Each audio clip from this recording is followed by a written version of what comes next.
Hello! అందరికీ నమస్కారం అండి. ఈసారి వీడియోలో ఒక ప్రయోగాత్మక చిత్రం 'అక్కినేని ఆదుర్తి' కలయికలో వచ్చిన చిత్రం 'సుడిగుండాలు'. ఆ చిత్ర విశేషాలు చూద్దామండి.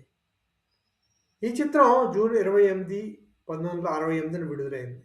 అంటే నేటికి 58 సంవత్సరాలు పూర్తి చేసుకుంది విడుదలై ఇప్పటికి 58 సంవత్సరాలు అయిందనమాట ఈ సినిమా.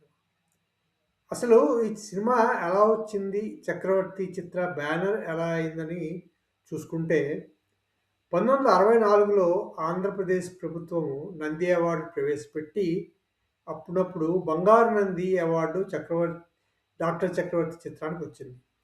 ఆ చిత్ర దర్శకుడు ఆదుర్తి సుబ్బారావు, తర్వాత కథానాయకుడు అక్కినేని నాగేశ్వరరావు గారికి కూడా వారు షీల్డ్ ఇస్తూ దాంతో పాటు నగదు బహుమతి కూడా ఇచ్చారనమాట.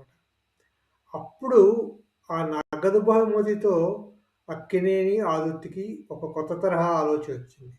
ఎప్పుడూ తీసే కమర్షియల్ సినిమాలకు బదులు కొన్ని ప్రయోగాత్మక చిత్రాలు, సమాజానికి ఉపయోగపడే చిత్రాలు తీస్తే ఎలా ఉంటుంది అని ఆలోచించుకొని వారికొచ్చిన బహుమతి ఈ నగదుతో మూలధనంగా పెట్టుబడి పెట్టి 'చక్రవర్తి' చిత్రాన్ని స్థాపించారండి. అలా 'చక్రవర్తి' చిత్ర వారి ప్రథమ చిత్రం 'సుడిగుండాలు' తయారైంది. ఆ చిత్రం జూన్ 28, 1968న విడుదలైంది. చిత్రకథ కోసం వెతుక్కుంటూ ఉంటే వాళ్ళకి అప్పుడు బిఎస్ తాప అని ఆయన గురించి గుమ్మడి గారు చెప్పారట. ఆయన కథ గురించి. ఆ బిఎస్ తాప రాసిన కథ తీసుకొని దానికి ఎన్ఆర్ నంది ఆయన చేత సంభాషణలు రాయించారు. అయితే ఈ బిఎస్ తాప తీసుకున్న కథకి స్ఫూర్తి మా అమెరికన్ సినిమా 1959లో వచ్చిన సినిమా 'కంపల్షన్' అనే సినిమా స్ఫూర్తిగా నిలిచినట్టు కనిపిస్తోందండి. అది ముఖ్యంగా ఈ చిత్రానికి ఉన్న వెనక కథ. అలా 1968న విడుదలైన 1968, 28న విడుదలైంది 'సుడిగుండాల' చిత్రం. ఈ చిత్ర నిర్మాణ సంస్థ 'చక్రవర్తి' చిత్ర. ఇందులో కథానాయిక ఎవరు ఉండరు. నిర్మాతలు అక్కినేని, ఆదుర్తి. మొట్టమొదటిగా అక్కినేని పేరు నిర్మాతగా, ఆదుర్తి పేరు నిర్మాతగా వచ్చిన చిత్రంగా చెప్పుకోవాలి 'సుడిగుండాలని' కూడా. దర్శకుడు ఆదుర్తి సుబ్బారావు, సంగీత దర్శకుడు కెవి మహాదేవన్, ఛాయాగ్రహణం కెఎస్ రామకృష్ణ. తర్వాత ఈ చిత్రానికి కథనం కూర్చినది కె విశ్వనాథ్. అప్పటికే ఆయన డైరెక్టర్గా మారినా కూడా 'సుడిగుండాల' చిత్రానికి ఆదుర్తితో సహా పనిచేశారనమాట. అది ఈ చిత్రంలోని కొన్ని ముఖ్య విశేషాలుగా చెప్పుకుంటే. తర్వాత చిత్రం పాత్రలు, పాత్రధారులు చూసుకుంటే జడ్జి చంద్రశేఖరం అక్కినేని నాగేశ్వరరావు, జడ్జి కుమారుడు రాజా మాస్టర్ రాజా. ఇతనేమో అప్పటి కథానాయకుడు కాంతారావు గారి కుమారుడు. ఆ తర్వాత మేనేజర్ వెంకటప్పయ్యగా సాక్షి రంగారావు, పబ్లిక్ ప్రాసిక్యూటర్గా గుమ్మడి, పోలీస్ ఇన్స్పెక్టర్గా రామ్మోహన్, కోటేశ్వరరావుగా పి కోటేశ్వరరావు, పంకజంగా సుకన్య, సంధ్యారాణిగా ప్రసన్నరాణి, విక్రమ్ కుమార్, కృష్ణరాజు అనే కొత్తవారు. ఈ ప్రసన్నరాణి, కృష్ణరాజు కొత్తవారు ఈ చిత్రంలో. అలాగే తేనెమసులు చిత్రంలో పరిచయమైన వారి ముఖ్య నటుల్ని కూడా ఆదుర్తి సుబ్బారావు గారి చిత్రంలో మళ్ళీ వాడుకున్నారనమాట. అంటే రామ్మోహన్, సుకన్య, సంధ్యారాణి మళ్ళీ ఈ చిత్రంలో పనిచేశారు. అవి ముఖ్యంగా పాత్రలు, పాత్రధారులు గురించిన విశేషాలు చూసుకుంటే. ఇంకో విశేషం ఏమంటే ఈ చిత్రకథ నేటికి కూడా అప్లికబుల్‌గానే ఉంటుంది.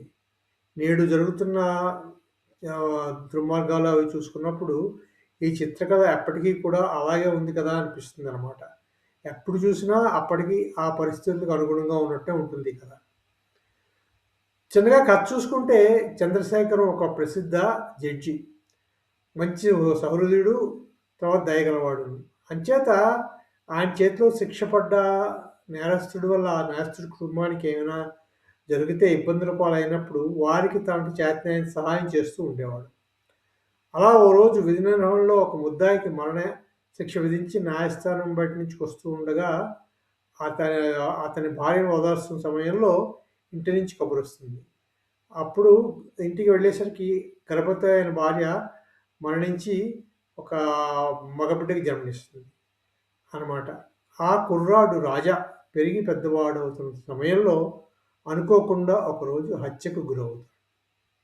ఇద్దరు యువతుల చేతుల్లో, అది కూడా ఇద్దరు యువతి చేతుల్లో, ఒక అమ్మాయి, ఒక అబ్బాయి. అంటే యువతులు వాళ్ళు ఇంకాను. యువత అని చెప్పుకోవాలి. కొన్నాళ్ళకు పోలీసులు వారిని పట్టుకొని జైల్లో పెడతారు. తర్వాత చంద్రశేఖరన్ వివరాలు చెప్తారు. కానీ వారిని చూసి అతను ఆశ్చర్యచకితుడు అవుతాడు. వారు ఎందుకు హత్య చేశారో తెలుసుకున్నాక మరింత ఆశ్చర్యం పొందుతాడు. అప్పుడే అదొక సమస్య అని, అది విషవలయంలా సమాజాన్ని చుట్టుముడుతోందని గ్రహిస్తాడు. ఆ తర్వాత ఆ ముద్దాయిల తరపున వాదించడానికి తను సిద్ధమవుతాడు. ఆయుధాలకు అంటే ఆ నేరం చేయడానికి పురిగొల్పిన పరిస్థితులకు వేయగలిగితే మనం వేసే శిక్ష ఆ వ్యక్తులకు కాకుండా ఆ ఆయుధాలకు వేయాలని చెప్తాడనమాట. అదే అసలైన న్యాయం అవుతుందని ఆ యువత ముఖ్యంగా సరదాగా హత్య చేయడానికి కారణం ఏమిటసలు? అది సమాజంలో వారికి అందుతున్న అశ్లీల సాహిత్యం, హింసా ప్రవృత్తిని ప్రేరేపించే సినిమాలు, విశృంఖలమైన ఫ్యాక్షను, విచ్చలవిడి శృంగారం, వయసు మళ్ళిన వారిపై పెద్దగా ప్రభావం చూపకపోవచ్చు. కానీ ఖచ్చితంగా దుష్ప్రభావమే చూపిస్తుంది యువత మీద. అందుకు ప్రబల సాక్ష్యమే మనం రోజు చూస్తున్న యాసిడ్ దాడులు, మానభంగాలు, హత్యలు, దోపిడీలు, అకృత్యాలు, ఇంకెన్నో గారాలు. ఇవన్నీ ఆయన చెప్తాడు దాంట్లో. తను వాదిస్తున్నప్పుడు కోర్టులో.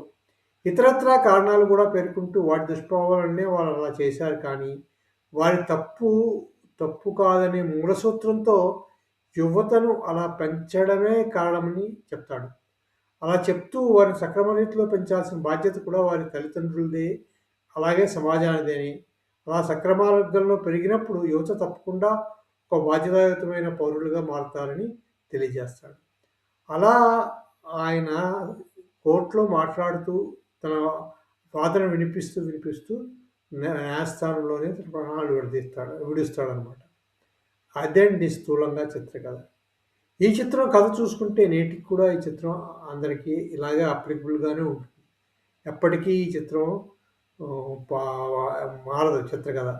నేటికి, నాటికి, ఏనాటికి ఎవర్‌గ్రీన్ స్టోరీ కిందే ఉండిపోయింది ఈ చిత్రకథ అనమాట. అదండి కథను చూసుకుంటే. కేవీ మాధవన్ సంగీత దర్శకుడు కదా! కానీ ఈ చిత్రంలో పాటలేవి ఉండవు. ఒకే ఒక పిల్లలతో ఒక బుర్రకథ ఉంటుంది. 12 నిమిషాల బుర్రకథ 'వినరా వినరా సోదరా' అని. అదొకటే బుర్రకథ. ఒక పద్యం ఉంటుంది. బుర్రకథ ఘంటసాల వారు, పద్యమేమో సుశీల వారు పాడారు. అంతకు మించి ఇంకేం చిత్రంలో పాటలుండవు. ఆ తర్వాత ఈ చిత్రం కాసులు తేలేదు వీళ్ళకి.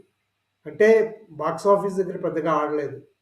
కానీ అవార్డులు ఈ మొదటి చిత్రానికి బాగా వచ్చాయి. అందులో 1967 సంవత్సరానికి గాను రాష్ట్రపతి రజత పథకం ఉత్తమ తెలుగు చిత్రంగా ఈ చిత్రానికి వచ్చింది. అలాగే అప్పటికే నంది అవార్డులు ఇస్తున్న ఆంధ్రప్రదేశ్ ప్రభుత్వ నంది అవార్డుల్లో బంగారు నంది ఉత్తమ ప్రథమ తెలుగు చిత్రంగా ఈ చిత్రానికి వచ్చింది. అలాగే ఆ సంవత్సరం ఫిల్మ్‌ఫేర్ అవార్డ్స్‌లో ఉత్తమ తెలుగు చిత్రంగా కూడా ఈ చిత్రానికి అవార్డు వచ్చింది.